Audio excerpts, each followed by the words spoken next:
Good morning, my wild and beautiful friends. I'm so glad you're here. If you've got a whole lot of zucchini all of a sudden, I've got the perfect way for you to preserve it. We are going to turn these little guys into this. This is zucchini flour. It's incredibly simple to make, and there's so many ways to use it. Keep on watching to see how we make it.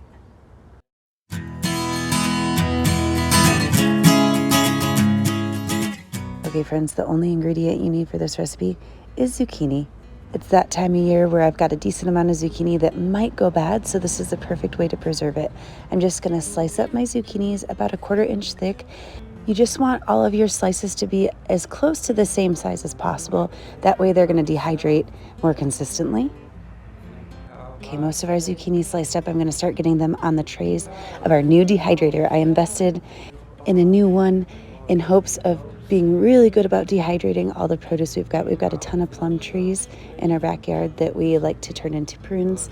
So I'm hoping this will kind of get things more efficient for us.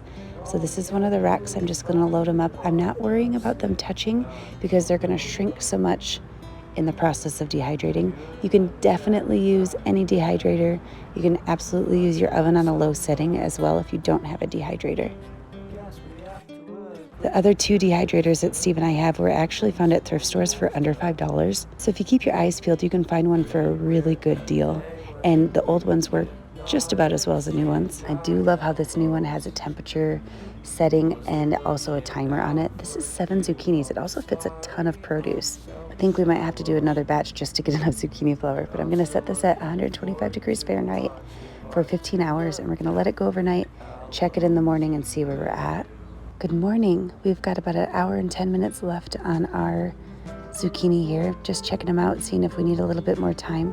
As you can see, they've shrunk down quite a bit and they're pretty dry. I'm going to let them go for that last hour and get them nice and crispy. The key to doing this zucchini flour is making sure your zucchini is entirely dried out. You want it to break just like a chip. If you have any moisture in there, it's not going to blend up as well. I ended up doing a second batch just so we had enough to make a decent amount of flour. As you can see, it's already less than half the volume we started with. So I'm just going to take all of our zucchinis and load them into our blender here, and we are going to blend the stinking heck out of them. Now this process does take quite a few minutes, so don't worry if it doesn't come together right away. There's a few troubleshooting tips that I've got for you as well. If you end up with any clumping in this mixture after you've let it go for a few minutes, you probably have too much moisture in there, so you can dump these back out onto a silicone mat into your dehydrator or even into the oven and let them dry out again. Oops, I'm trying to do this one-handed. You can also go through and shake as you're going or open it and stir it. Be careful when you open it though. Everything gets really dusty in there, so I try to just do the shake method so it doesn't puff out. As you can see, it's coming out even just as we're going, so I'm going to cover it with a tea towel so it doesn't get everywhere. And we're going to just let it buzz on high for a couple more minutes until you can see that it's a nice fine flour. This took me a total of about 5 minutes. Before we open the lid, I'm going to let it sit for another 5 minutes to let everything settle so we don't have a giant plume of zucchini flour everywhere. And then I learned this handy dandy trick. I believe it was on a video from the Purposeful Pantry. She uses a little clean paintbrush to gather all of that flour that we worked so hard to get. And it is the perfect way to get it back into your blender and then to clean off the edges of the blender as you're trying to pour it into the vessel you're going to save it in. Wow, that was really hard for me to say. But it is a really good way to make sure you capture everything, because all of this is probably like a whole zucchini in the lid of our blender, right? So once you've got the zucchini flour, how do you store it?